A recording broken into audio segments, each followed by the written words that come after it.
What's going on, guys? So before this video starts, I just want to quickly say that don't worry, this isn't turning into a full-time gaming channel. It's just that I can't really post in real life drifting videos in the summertime because I usually only drift when it's raining outside. So my content on my channel is kind of dry. So I'll be using Forza as kind of like a filler. But I made this channel to be a car related channel. So I think Forza 7 fits that description and is drifting related. So I'll be just posting that until I can get some in real life drifting footage, and then I can make a video out of it. So yeah, with that being said, hopefully you enjoy the video. We keep it real, no false rap. I got 4 cars and they all black. Got 4 bras and they all that. We call that ballin'. Doing this is my calling. Flow is so appalling. My phone off and she calling. I'm like, yeah, what it do? Penthouse, man, what a view. Fall back cause I'm coming through with my whole team. They coming too, that's real. Too real. Motherfucker, tell me how you feel. I'm too good for my own good. I won't leak the album. I let it. Alright, what's up, guys? So welcome to my first Forza 7 drift build. This one is gonna be just like your run-of-the-mill drift car that's decent at everything. It's not meant for anything specific. I will be doing those videos later, like a high angle build or a high grip or a high speed build, but this one's just to get you guys started on Forza 7. So I'm using the BRZ because it's one of the most accessible cars in the game for drifting. Most people should get this car pretty early on. Mine's the Fast and Furious edition, but you can get them stock and just put a rocket bunny on it. You have to have a rocket bunny on it for drifting. I mean, you don't have to, but it's preferred because it increases the track width. Plus, it looks really badass when it's going sideways with the full wide body kit on it. That's just my opinion. But yeah, throw a rocket bunny on it, and let's get right into it. We're gonna go to. I'll show you guys what I have upgraded first, and then I'll do my tune later. I'm not going to be doing this build from scratch because I'm just going to be showing you guys what I have done to the car. I'm not going to be doing it from stock again because it took me a lot of time to dial this car into the way I want it. So I don't want to reset everything and do it from the beginning, so I'm just going to show you guys what I've done. So for the engine, everything is maxed out. All of these are maxed out except for the turbo. And speaking of turbo, you are gonna have to go into the conversion and aspiration and engines. Actually, no. The Fast and Furious car already comes with the turbo, but I think the stock BRZs won't. So you will have to equip a turbo for that.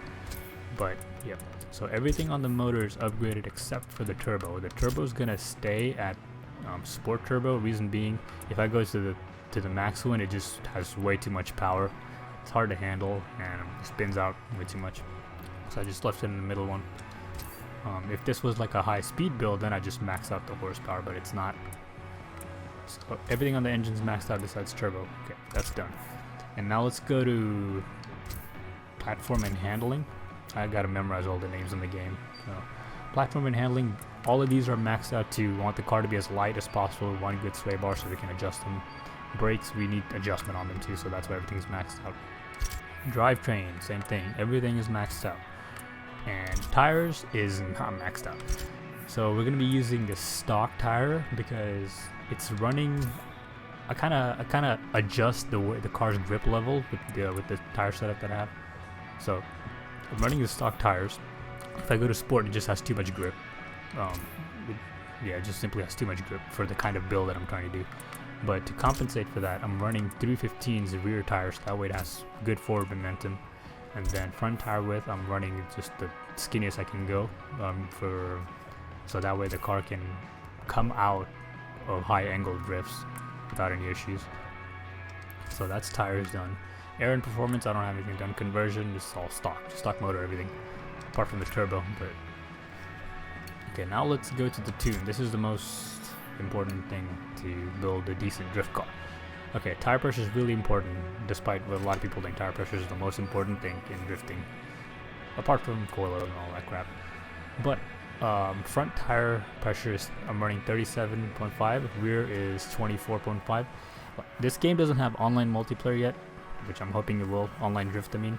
So, but when I do drift in public lobbies and I'm having a hard time keeping up with people, I drop my tire pressures down a little bit. And if I'm way too fast for them, like if I start catching up to them too fast while I'm trying to tandem, I increase my tire pressures. So that's one way to adjust the car's speed. And now we're gonna go to our gearing. Gearing is, I think, I'm pretty sure it's stock. So if you guys want, you can pause the video wherever you need and just copy all my settings. So the gearing, I think it's stock. Alignment, I'm running negative 2.4 camber in the front. Camber was like 1.5 stock on this car, but I zeroed it out because I want as much grip in the rear as possible to be able to push the car forward instead of just staying in one spot and smoking its tire. So yeah, I did that for forward grip. Toe, I'm running negative 0.1 in the front.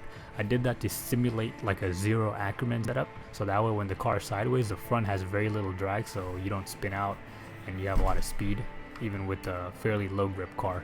And the rear, I have negative 0.3 toe in. That is for when the car is going at a high angle, it can pull itself out and straighten out easier. Anti-roll bars are, I have them actually pretty stiff. I have them both the same because this in a way controls how much grip each tires have, and I want all the tires to have even amount of grip as possible when in grip. So I have my anti-roll bar set pretty evenly, both to 30, which is pretty stiff, but I think I can go a little bit stiffer on that. So you can run between 30 and 35, I'd say. And then now let's go to springs. I'm actually running a softer spring in the front because this is how you're gonna prevent the car from spinning out. The rears are stiff because I want the rear to have a little bit more grip than the front. So it's not crazy stiff. If I went too stiff in the rear, then the car would have no grip at all. It would just be sliding. But I have it balanced, so the rear is balanced to have more grip than the front. And the ride height is stance nationed out, and then the dampening or shocks I left stock. And my downforce, I don't have that.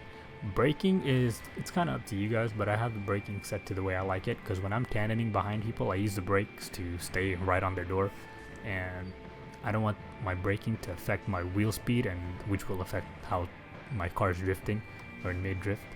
So I have my braking set to 65% front biased and my braking force to 85. It's 85 because that way I can slam on the brake and not have my wheels start to lock up. And differential is 95% in the front. I don't want to go 100% because I do want to maintain grip in the rear when it's sideways, so the wheels do have a little bit of a difference in speed. So 95% in the acceleration. Decel, I have it drop down to 20 because when I let off the gas, I want the rear to grip up or have it start to gain grip. So that's why it's 20. But yeah, that's it for the setup.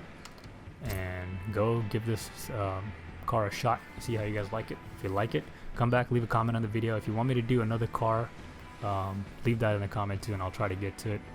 But my next video I'm planning to do is a 350Z high angle drift build. 350Z because that's what I drive in real life. That's my real life car. So I want to do that, see how that goes. But yeah, if you guys found this video helpful, leave a like and drop a comment and subscribe if you want to see more.